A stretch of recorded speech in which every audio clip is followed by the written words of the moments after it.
What offers no resistance overcomes the hardest substances. What does not contend can penetrate where there seems to be no space. These words, attributed to the legendary Lao Tzu, contain the essence of Taoist wisdom. Few in this world can comprehend wordless teachings or understand the true value of non-action. The figure of Lao Tzu himself is shrouded in mystery.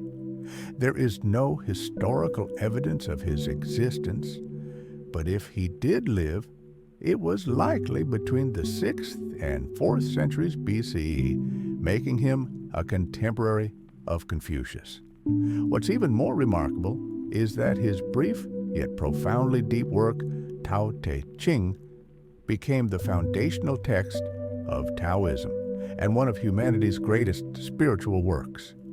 From Taoist philosophy comes the crucial concept of Wu Wei, which can be translated as non-action, effortless action, or paradoxical action. In practice, this state can be described as that very flow that athletes call being in the zone. When a person is in this state, their actions are free from tension, movements become smooth and natural, time seems to alter its course, and everything happens by itself without forcing reality. In this state, there are no extremes, no anxieties, no agonizing thoughts, only harmonious unfolding of events. The Tao Te Ching is truly a mysterious work of art. Historians still debate when it was written, and its author's existence remains questionable. Yet one thing is undeniable. The depth of this compact text has left an indelible mark on human thought and continues to influence us millennia later. It's no coincidence that the Tao Te Ching is the second most translated work of world literature after the Bible. The essence of Taoist philosophy lies in living in harmony with the Tao, meaning the way. But what is the Tao? This is a question that cannot be answered definitively, and the very attempt to define it contradicts the teaching's nature. Our understanding of the Tao is limited by our perception. What does the true Tao look like? How does it feel, taste, or smell? These questions remain unanswered. Moreover, as stated at the very beginning of the Tao Te Ching, the Tao that can be spoken is not the eternal Tao. The name that can be named is not the eternal name. So what do we actually know about the Tao? Taoist philosophers unanimously assert that the true Tao is the all-encompassing force beyond our understanding that cannot be perceived by ordinary senses. Although we can never fully comprehend the Tao's nature, the goal is to learn to live in harmony with it. Interestingly, this approach remarkably parallels Stoic philosophy and their attitude toward nature. How then to live in harmony with the way? Taoist texts don't offer clear instructions or step-by-step methods. However, they contain many clues: attaining mental stillness, restraining senses, practicing humility, and abandoning obsessive strivings. All this helps open oneself to the universe's natural flow. Importantly, mental stillness doesn't necessarily mean passive sitting with eyes closed. Taoists note that inner peace can perfectly coexist with active doing when we're fully present in the moment. In such state, our actions occur without the slightest tension, without inner resistance, with complete and undivided concentration, achieving almost ecstatic quality. The classic Taoist text Zhuangzi contains a remarkable story about Butcher Ding, who expertly carved oxen while in flow state. His skill amazed Prince Wenhui. The butcher explained, "When I first began cutting oxen, I saw nothing but oxen. After 3 years, I no longer saw whole oxen. Now, I work with spirit rather than eyes.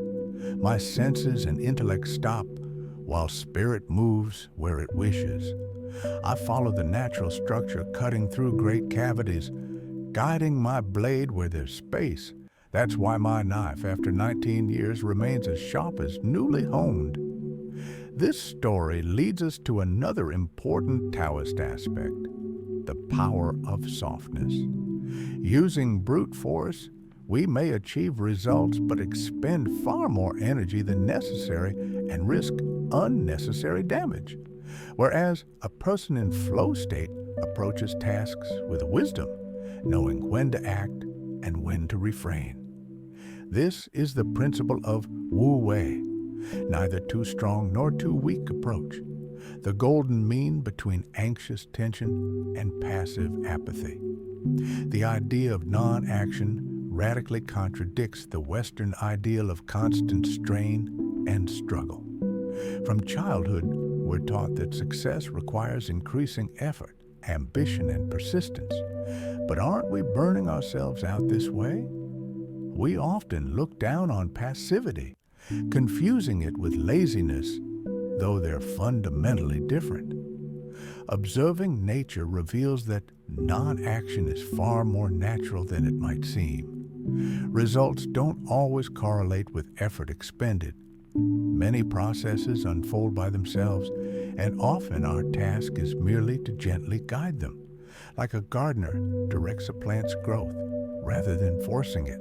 Taoism often compares life to a river. The river already has its course, sometimes several courses. Finding ourselves in this river, we can swim against the current, cling to branches, or let go and allow the current to carry us. Mostly, we unconsciously choose the first option, swimming against the current without even realizing it. Our mind believes it must control reality for survival, which is fundamentally egocentric. Consider, we don't control bodily processes, digestion, circulation, wound healing. We don't control other people, can't predetermine the future.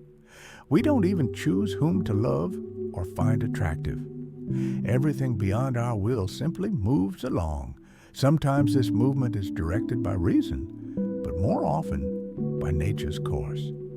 When we stop resisting and start going with the flow, we align with this natural course.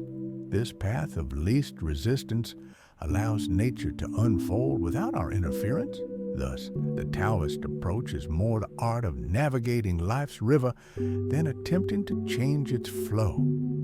The latter, experience shows, never brings lasting success. Another important Taoist symbol is water itself.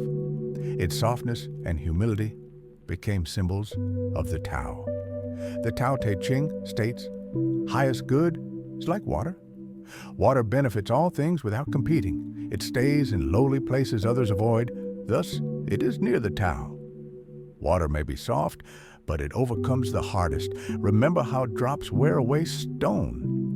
Meanwhile, it nourishes all it touches. This amazing life force works wonders without ambition.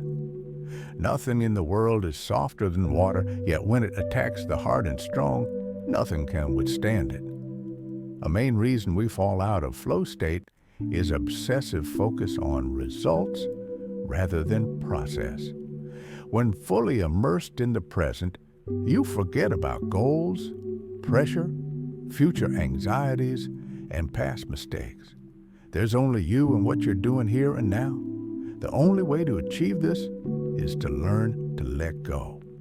Letting go means stopping to swim against the current, stopping to cling to illusory supports. It means completely trusting the present moment and simply being in it without fear or doubt. If these reflections resonated with you, please support this video with a like. This helps wisdom spread. Subscribe to the channel if you wish to explore Taoist practices and flow philosophy more deeply. Share in comments how you understand Wu Wei principle and whether you've experienced flow states in daily life. Your experience is invaluable. Thank you for your attention, and I wish you harmony on your path.